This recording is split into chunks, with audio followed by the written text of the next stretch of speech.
I am Thomas Gherkin. This is my research project.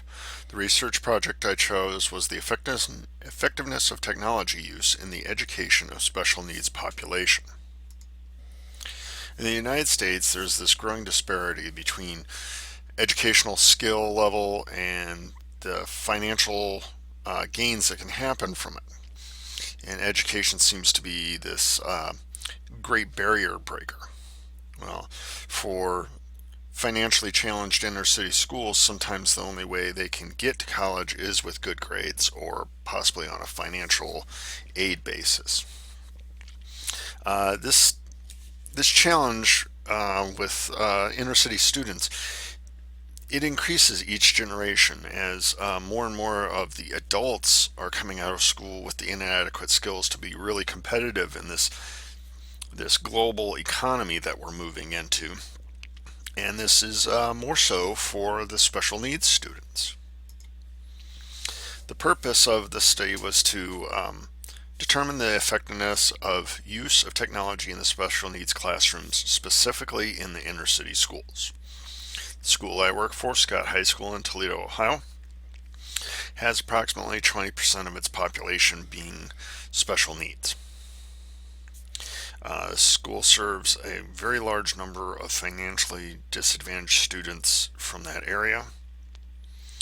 It's typical of an inner city school in Northwest Ohio, so that actually lends itself to this program, if it's successful, being able to be implemented in similar student populations in similar schools and having a reasonable chance of success.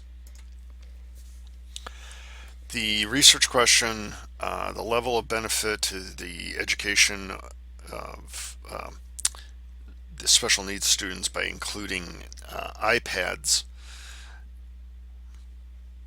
the independent variable being whether or not the student received the iPad and was using it in class.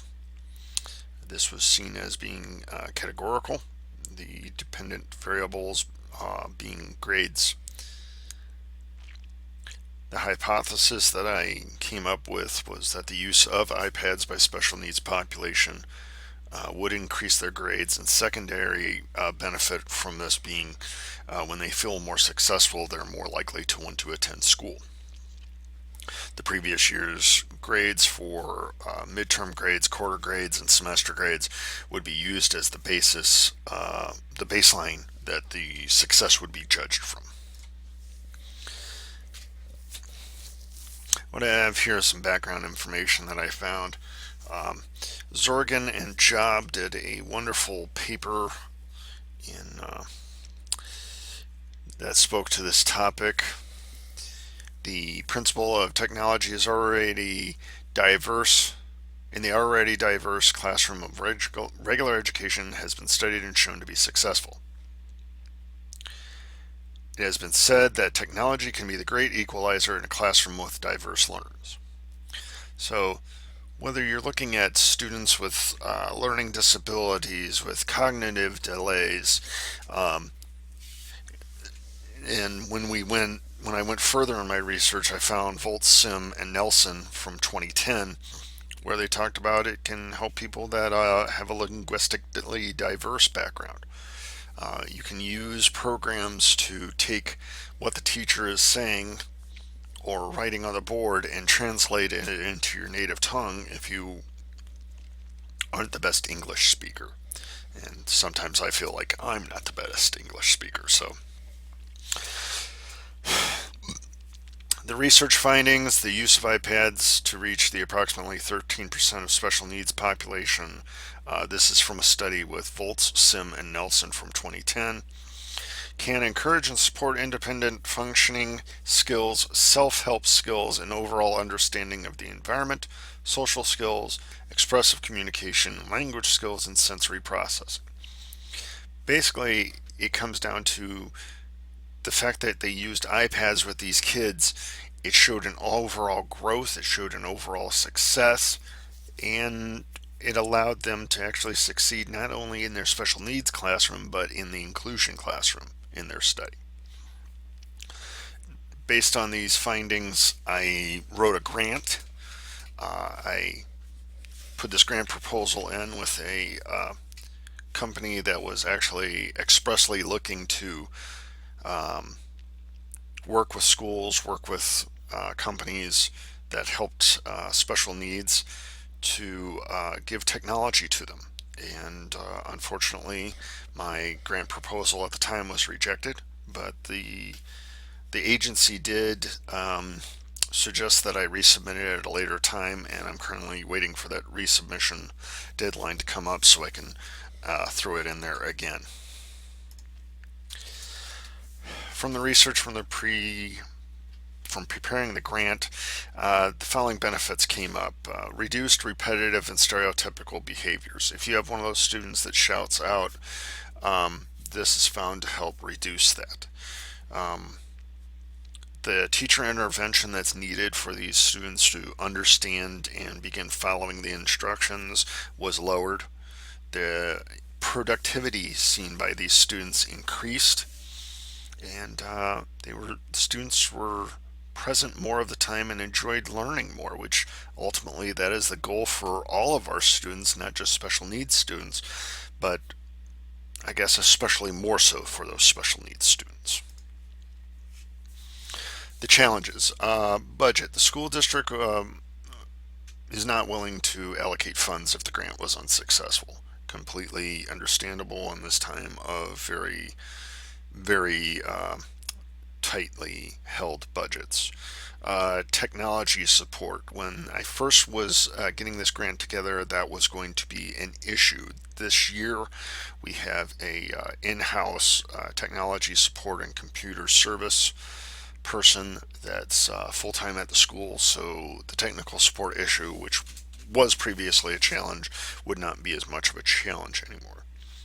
Theft or loss of equipment, completely justifiable concern with inner city school and low financial background of most of the students. It's quite understandable why this would be a concern for any school district.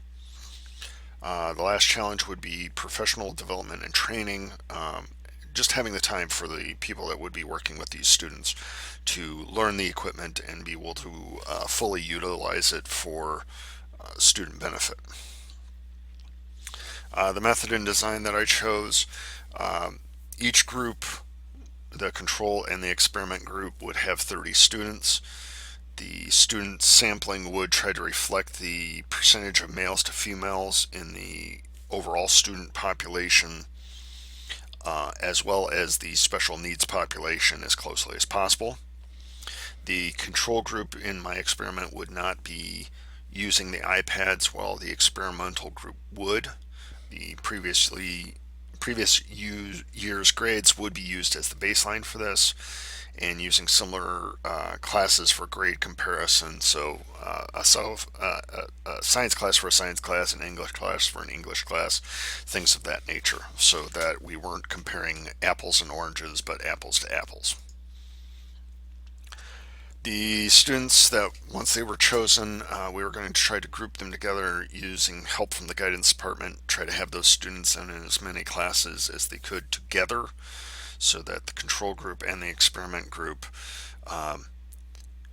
could be kept separate, and their success truly judged by their effort in the class. Try to have those students have the same teachers as much as possible as well, so that the students were getting the same experience in all their classes, and that would allow them to be looked at their success as really their success, and not have the teacher who taught them be a variable in their success. Bi-weekly report and a year-end report that we would want the participants to fill out, and we would also have those participants, mainstream and special needs teachers, fill out. Would talk about their rate of work, how well they did their work, how accurate their work was, get their opinion and the student's opinion on whether they think the iPad helped their grade get better, and get ideas that could help for the next year, and kind of get their opinions of why.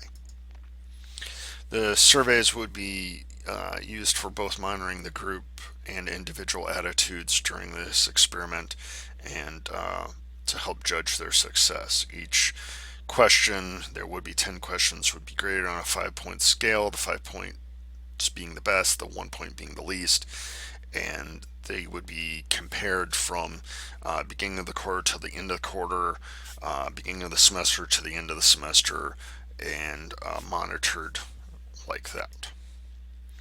I have here my references that I used for my research on this, putting this proposal together. And thank you very much for listening, and I look forward to your feedback.